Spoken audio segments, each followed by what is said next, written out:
Yeah, thank you so much for coming, Professor Chomsky. I really appreciate you and your work.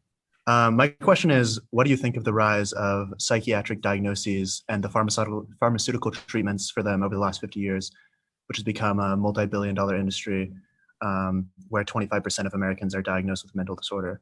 And what do you think of the framework where mental disorders are treated as individual problems rather than resulting from social systemic causes like an inability to adjust to a broken or harmful system? Well, there's no way to judge individual cases. There may be an individual case in which pharmaceutical treatment can be helpful and a psychiatric diagnosis. I know of such cases. But your general point, I think, is very valid. We should ask the question seriously whether the tendency to turn to these measures is a way of enforcing social control, whereas we should be looking at the social problems that lead to these diagnoses. Give one example that I happen to have followed. A friend of mine, a distinguished neuroscientist, began to study the difference in cognitive ability that's tested constantly and related to SES, socioeconomic status. She found by studying individuals, these are kids who act out in school, thrown out of the room, get behavior problems, can't solve, can't learn, and so on. Well, she found that a lot of it can be traced to the fact the conditions in which they live.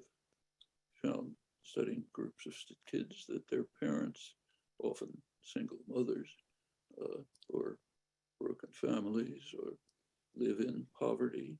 The parents don't read to them because they don't have time. They don't have time to talk to them. The main thing the kids hear is get out and take care of yourself in the street or something. Okay, that has an effect. She actually started groups where she brought parents and children together and tried to work with them on simple things like read your kid a story, things like that. Cognitive skills increased. She even found neurological changes. Another friend of mine, who's a very good cognitive scientist, worked in a school, moved to a school system where he was interested in dealing with children who are so uncontrollable that they're basically thrown out of the school system, put in special treatment and so on. He worked with them, again, like this other case, looked into it carefully. Turned out these are kids from poor families. They didn't have breakfast. They were put on a school bus where they sat for an hour till they finally got to school. And they were thrown immediately into a arithmetic math course or something. They were going crazy. He started working with them. He discovered, first of all, that they have low glucose levels.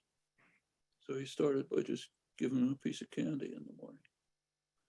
Instead of taking them right to class, let them run around in the yard for half an hour and kind of get rid of their frustrations.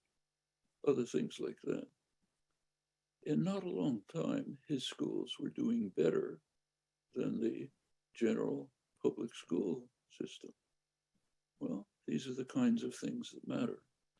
So going back to your question, there may well be individual cases where psychiatric diagnosis and pharmaceutical treatment is well in order. I know of such cases. There are a mass of other cases where we're throwing under the bus huge social problems that are causing major disorders, and we should be looking at them. It's gotten much worse during the neoliberal period. One of its characteristic elements has been defunding public education, an effort to destroy public education. It's pretty open on the part of many of the advocates. Get rid of the mass public education was one of the real contributions of US democracy to international civilization back in the 19th, early 20th century. Now there's a major effort to destroy it in many ways. Charter schools, defunding, all sorts of other things. That's a tragedy. And it's leading to the kinds of social problems that you describe.